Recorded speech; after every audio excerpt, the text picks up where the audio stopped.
Welcome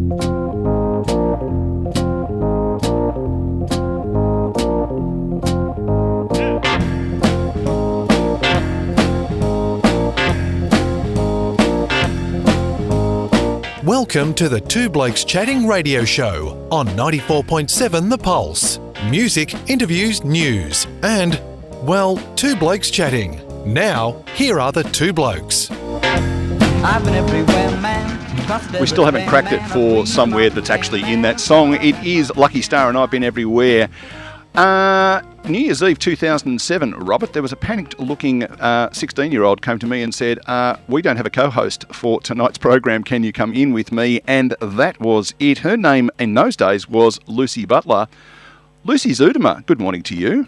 Good morning, Neil/Dad. Oh, I thought you had the same name. There's a bit of a clue there. Yeah, so yes, indeed. Lucy is my daughter and we're very proud of that. She is also Ash's husband, that's not right, Ash's wife, and of course, importantly, Maverick's mum. What's going on in your neck of the woods this morning? As the young lad had a sleep, that's important. Let's get that one down the road. He's currently asleep. He just went down for a sleep. So I have my fingers and all my toes crossed so that he stay asleep whilst I'm talking. Righto, Lucy, let's deal with the elephant. Hang on, back the truck up. Why isn't he listening to the Two Blokes Chatting radio show with his pop? Oh, he can listen to it later. Of course, yes, on the podcast. On the podcast, Good segue, well played, yes, excellent. Lucy, there is a rumour going around that you have a Collingwood supporter in your house. How on earth did that happen? I ask that question to myself regularly. Love conquers all. What happened? Yeah, true. Yeah. True. The good thing is, though, Maverick's got 4 teeth, so I'm hoping he'll grow out of that and join the Lions. Maverick is a member of the Brisbane Lions Australian Football Club, as is Lucy, of course. Yes. So not only were we bringing you on the radio, because it's always nice to talk to you on the radio, I was working it out. I reckon it was probably 2011, the last time we did a program together. Yeah, it was a long time ago. So we will talk a little bit about, as Rob boldly declared off the wireless, your radio career. Yes. How'd you get started in radio? Good question. It was a long time ago. I was still in high school and I was doing Auskick as something I kind of looked into as a voluntary thing for a Duke of Ed program that I was doing in high school, and they ended up talking to me on 3AW. They asked me to come in and have a chat because I was accredited as a coach and I was the youngest female, and so they wanted to come and have a chat. So we went in and had a look around and had a chat on radio, which was, I still can't remember a lot of it because I was so nervous. And then after that, I remember getting in the car with Dad and saying, I reckon that would be a pretty cool job.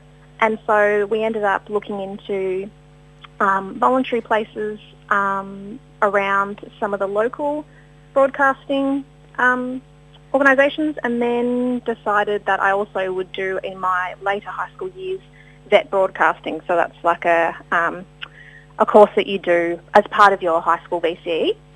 So I did 2 certificates in that, which was, podcasting and local radio and all that kind of stuff. And so, I did that after school some nights and then sometimes on the weekend. And then, Dad got involved. And then, that's kind of how it all started. And then, we did that for a few years. So just, Rob, when you say no one in my family knows anything about radio, we have a qualified radio broadcaster in the family, right? And it's not me. Which is more than both of us put together. Lucy, I was going to say, I don't know my certificate would be particularly relevant these days. We've come so far with podcasting and everything. Oh, they all count. Lucy, to talk on the radio, that's interesting in itself, but I can't speak for Neil, but certainly for myself, I saw sport as the vehicle for me when I first started to go into radio to have a theme. When you started, what was your theme that was driving you? Probably just the opportunity to chat about music, about community, that kind of thing. I mean, sport was also part of it because of the fact that I was interviewed as an Auskick coach. And for me it was being able to play music and chat to different types of people in the community, and it was fun. I found it fun. I was someone that always, as a young child and all the way through my high school years, I was someone that you would call on the, shyer side. I wasn't someone that really liked to chat to different people and put myself out there, and that was kind of taking a bit of a leap and pushing myself and building some confidence as myself a growing adult.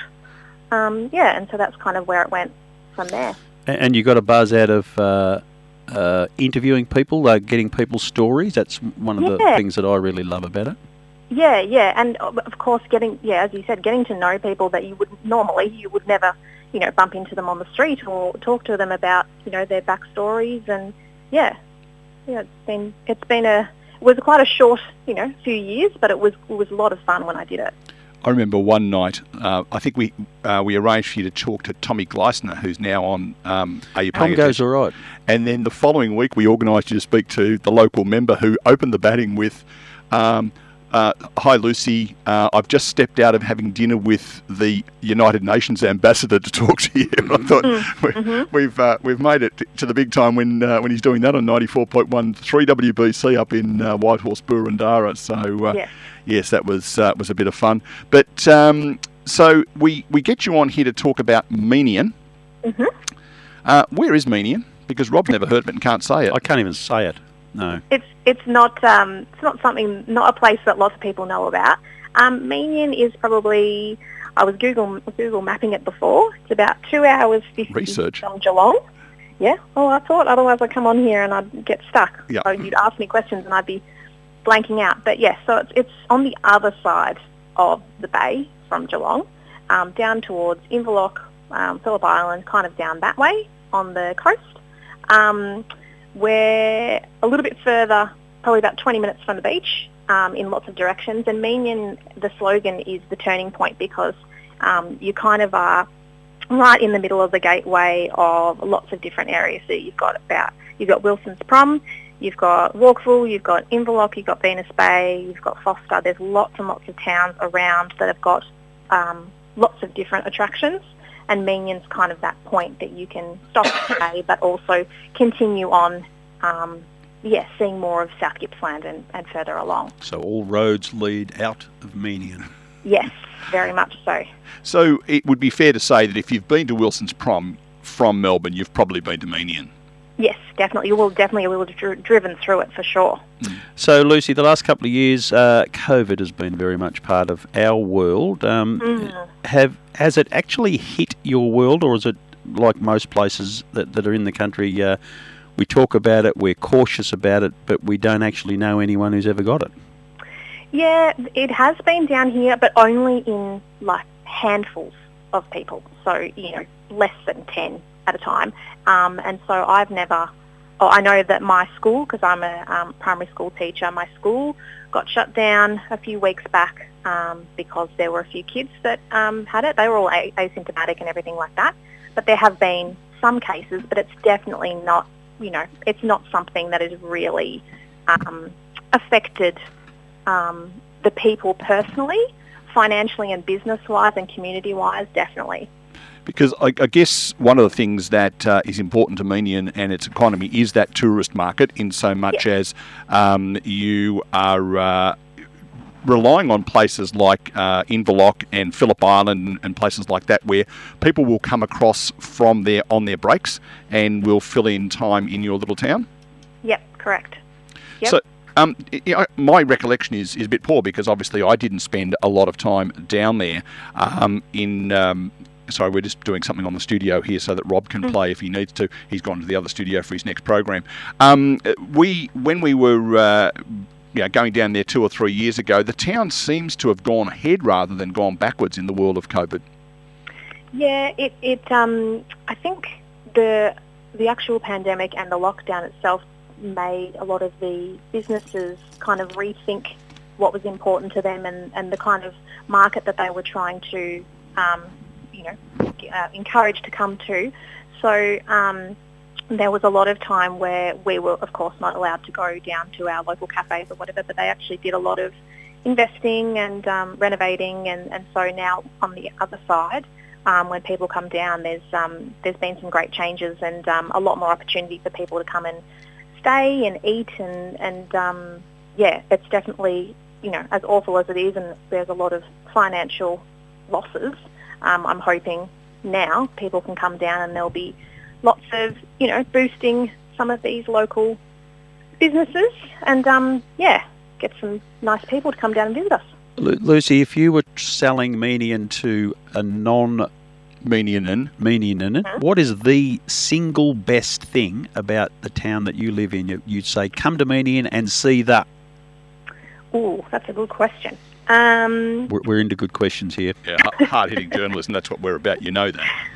I love Meeniyan for the fact that it's got that nice small town vibe about it, but within the town itself, it's a one street town, but you've got heaps of cafes, you've got lots of great shops, you've got your local groceries, you've got your post office, you've got everything that you could possibly need, but you've still got that really nice small town, lots of families, very friendly community around you. That's what I love about it, that I can walk down the street and everybody knows everybody, but also it's still, people can come that's a tourist and they can also feel just as welcome.